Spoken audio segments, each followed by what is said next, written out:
mean, I was kind of fascinated by it. I saw it. At the time, I just thought, God, you see, this was a long time. It was like 17 years ago, and I was like 18 years ago, and I thought, God, they're so old. They're so old. I used to see the little outfits backstage before they went on. They were so small.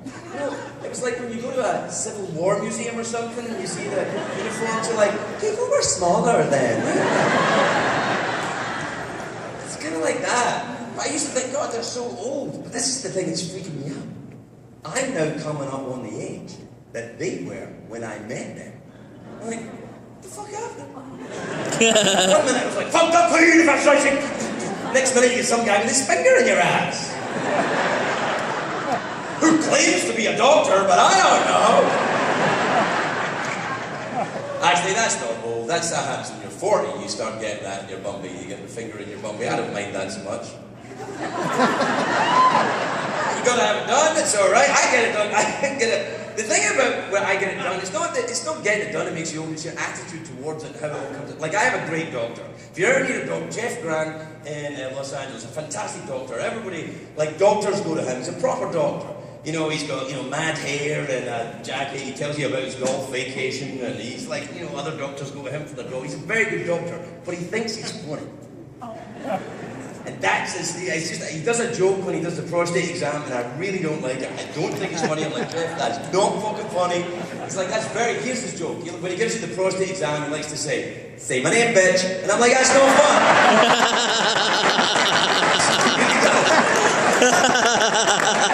No lies here. I'm like, Jeff, that's not funny, man. Like, come on, everybody loves that joke. I'm like, nobody likes that joke at all. He's a great doctor. He's like, alright, I don't need to say it. But I think it's an OCD thing, because I think he does need to say it, because the last time he did it, I heard him go, say my name, bitch.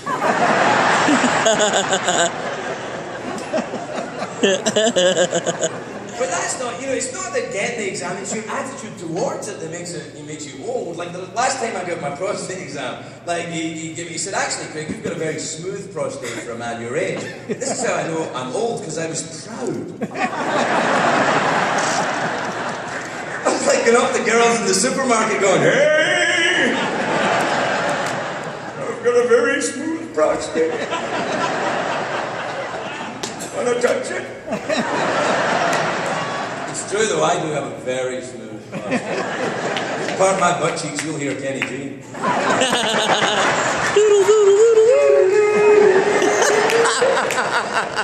It's not the prostate exam, it's when you turn 50, it's not a finger anymore, it's a camera. I think what happens in the medical profession is each year that goes past, they try and think of more things to put up your ass. Until you get to 80, they're going, let's try a Prius up there. Let's see if we get a Prius up there. But when you turn 50, they put the camera up here for the colonoscopy. They put a camera up here. It's not, I mean, it's a little camera. It's not like the old days, you know, like the big way. Look out, Hitler! Bad news coming your way!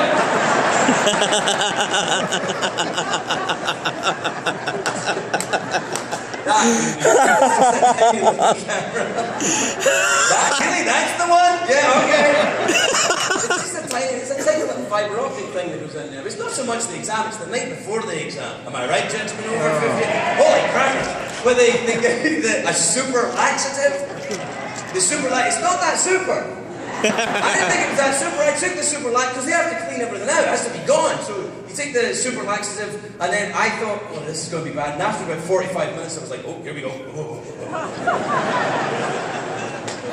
But it wasn't that bad. I mean, I'd been there before on a couple of occasions. It was like, you know, light to moderate turbulence over the Rockies, you know. Don't worry, everybody. We'll have you food. It's perfectly routine. Don't worry about it. And then it was over, it was fine. I thought, well, that wasn't that bad. And then at 1 hour, 15 minutes, I was like, it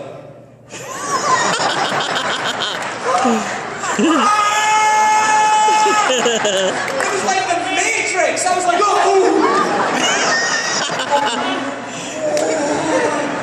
I was like, ah! It was like a mattress sale. Everything must go!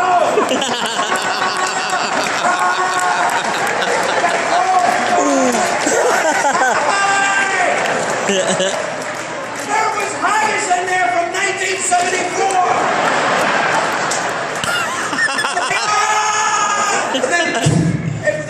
white, and I saw the spirit of the great buffalo come toward me. And then, I said, now I got in the pool when it was over. And I passed through something, and I felt holy. And I knew that the biscuit does turn into Jesus.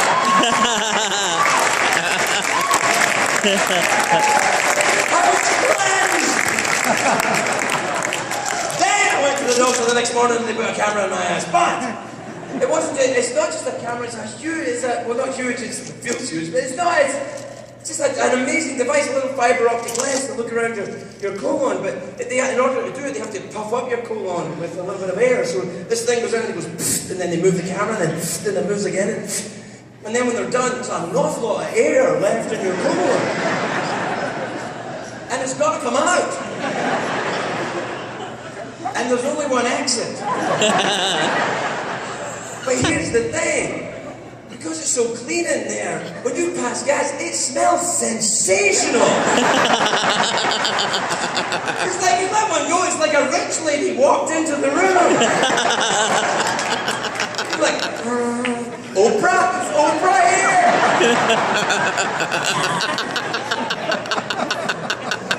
And because of some history of some cancers in my family, they had to give me a throaty one as well, so they had to knock me out and give me the throaty one and then the bumpy one. Well, I assume they do the throaty one before they do it. No, they'd have to do that. Else you'd be like...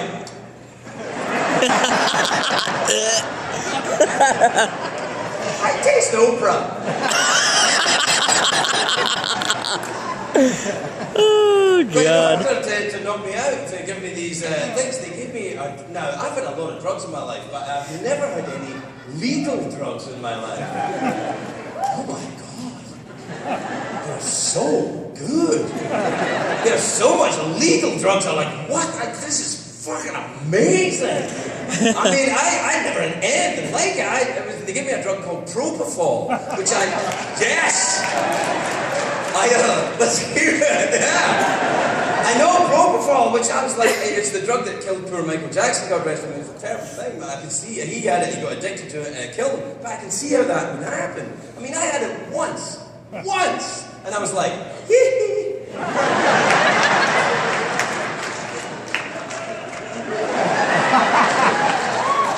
It's an amazing drug, like even coming off it, it's not like coming off a regular drug. I'm not kidding. I was in the post-op room, and I was coming around, and I was like, oh, I felt so good. It felt so good, and my wife came in, and I remember saying this, I don't know why I said it, but I said, hey baby, it's the summer of love.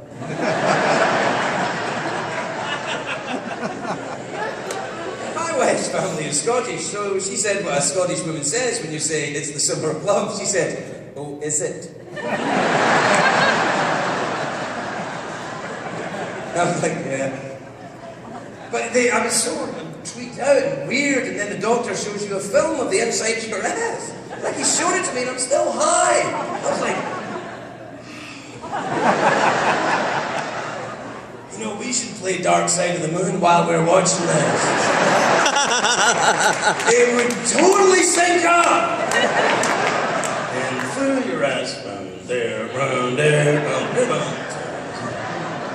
It's a gas. And because it's Hollywood, you know, it's a letterbox format in the movie, and there's music, and like a surprise appearance by Gwyneth Paltrow towards the end. Well, it made me laugh.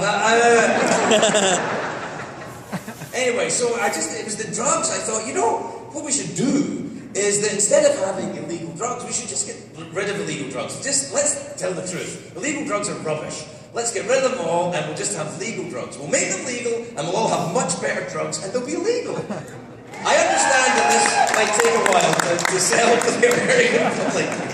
But it's, you know, I just think we can change the names of drugs so that, you know, we can change the name and make them sound medical so no one gets freaked out. So, you know, we won't call cocaine cocaine. Sounds too kind of street. Cocaine. We'll call it Discotron.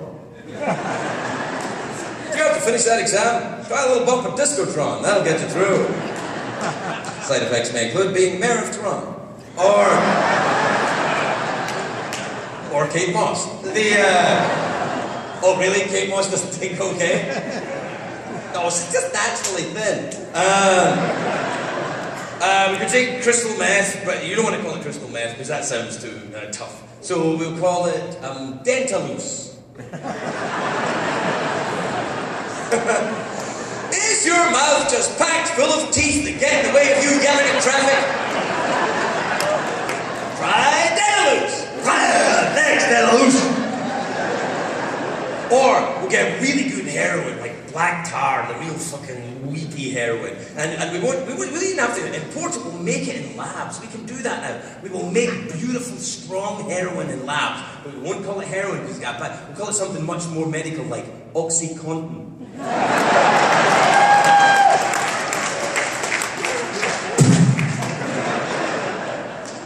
Oh fuck, I never told you the joke. I have to tell you the joke. I'll tell you the joke and then I'll get... Now listen, this joke, although it's meant to be the best joke in the world, I don't know if it... Well, you'll decide. I don't think it's that great. It's a joke which, it has a lot of things in it that I like. It has golf in it, which I've recently started playing, which is unusual for a Scotsman my age. Usually when you play golf earlier, but that's how I rebelled. Because I didn't let everybody play golf when I was growing up. Golf to school, golf to work. That's how I play. I'm still learning.